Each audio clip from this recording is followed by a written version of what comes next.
I'm gonna teach you just in 3 minutes how to get the best out of your teams without sending them into silly time management courses. So listen up.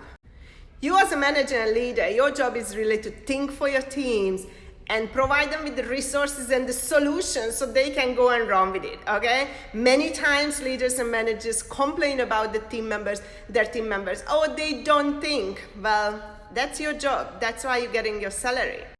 And there's no difference with time management.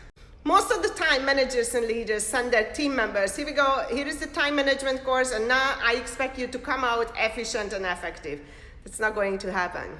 First of all, because if the environment doesn't allow them to apply what they learned, you wasted your money. So you as a leader or manager has to create that environment where you apply that technique, and here is how you do it. Do you know the famous timeboxing exercise or technique that even Elon Musk is using?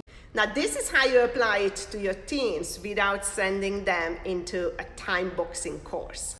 There was a time years ago I struggled with my housekeeping team because the rooms were just not up to par in terms of cleaning.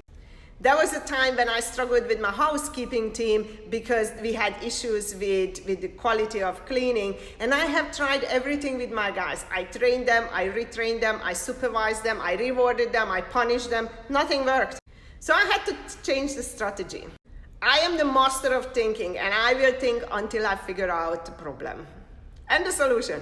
So it turns out that the problem is not that people cannot clean the room up to the required standards, but the time and the duration of the day and the number of rooms is just so much to comprehend for the brain that they lose track.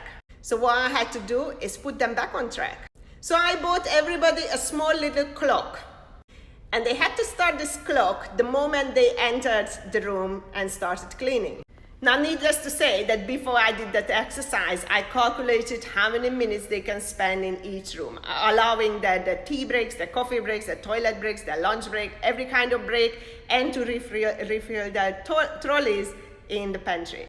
Now, and this is where the magic happened. They click the timer, and then they would finish the room, and then they come out, and they always noticed that they had 2 to 5 minutes always remaining.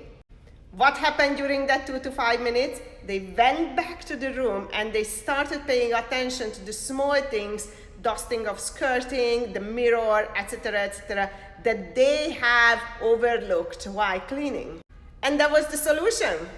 That was time boxing in real life. And it helped for those ones as well who were very slow, because then that clock kept them on track as well without compromising the quality of cleaning. So here it is. Don't send your people for training. You are hired as a manager leader to think for them, find the solution, you educate yourself, and then create that environment where they can actually apply the technique that you would have asked them to learn, but maybe the environment would not have been suitable for them to implement it. That's what you do without wasting company resources on training.